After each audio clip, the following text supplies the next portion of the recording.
if were at Mass on yesterday, you'll know that we also had Daniel. We're having the book of Daniel all the way through this week until the end of the year, the church's year, that is.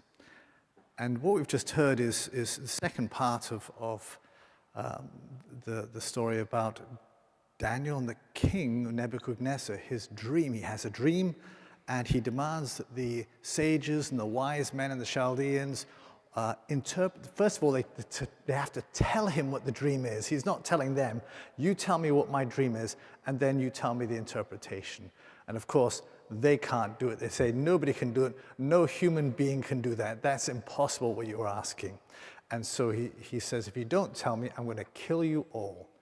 Every one of you in the kingdom are going to die. And so they're about to be killed. And of course, Daniel and his four friends, Shadrach, Meshach, and Abednego, they're all part of this group, but they weren't called before the king. And so they want to obviously save themselves, but also save all the others who are about to be executed. And so they pray before the Lord when they find out what's happened. And they ask the Lord for insight and for wisdom.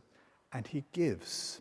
And so Daniel is given that opportunity to speak to the king and is able to tell him exactly what his dream is. The king sees a statue, an idol. It's to do with earthly political power. Sees this idol, this statue with a golden head, silver shoulders, bronze chests and legs, and iron feet. And he then gives the interpretation. Of course, that each of these is a kingdom. The golden head is Nebuchadnezzar himself, this great, great kingdom. And every kingdom that follows is not as great. Silver, bronze, the silver is the Greek, the Persian Median kingdom, then followed by the Greek, and followed by the Romans. Every single one of these kingdoms has dominated the people of Israel. Every single one of them has oppressed the people of Israel.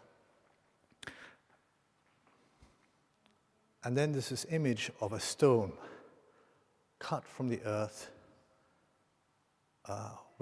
not by human hands, which strikes the base of the statue and shatters the whole thing. Every single kingdom is shattered, and there is not a trace of these kingdoms left. And the stone then grows and grows and becomes a mountain that covers the whole earth. It's a kingdom that shall never, ever depart, and nothing shall conquer it. And so what are we to make of this image for ourselves?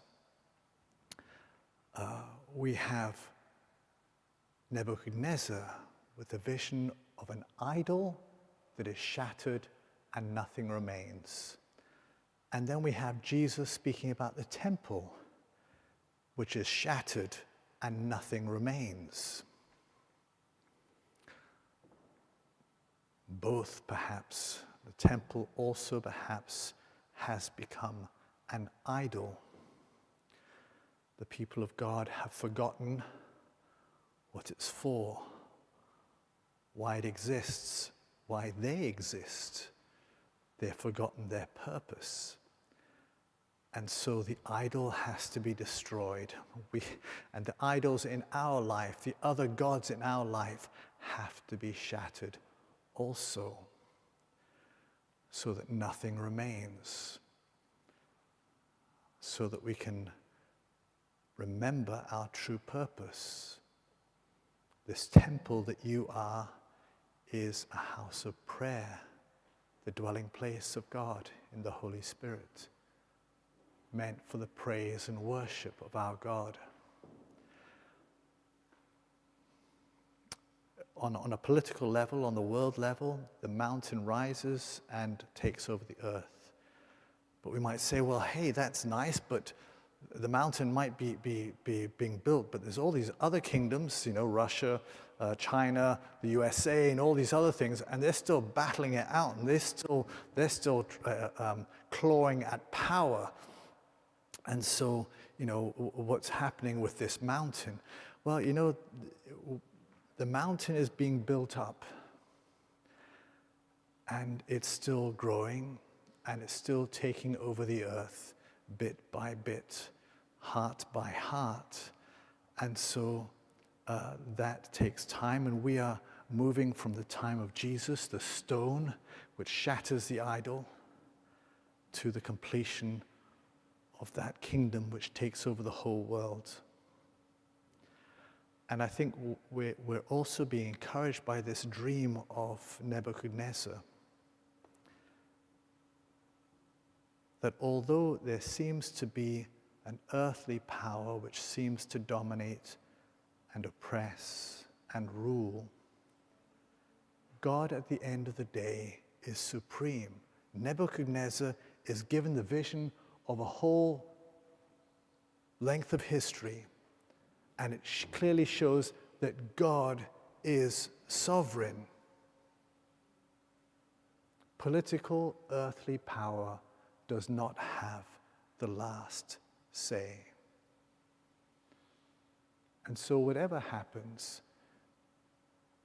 we can stand firm on God's promise and trust in him. In the end, he is sovereign, and he will work all things out for good.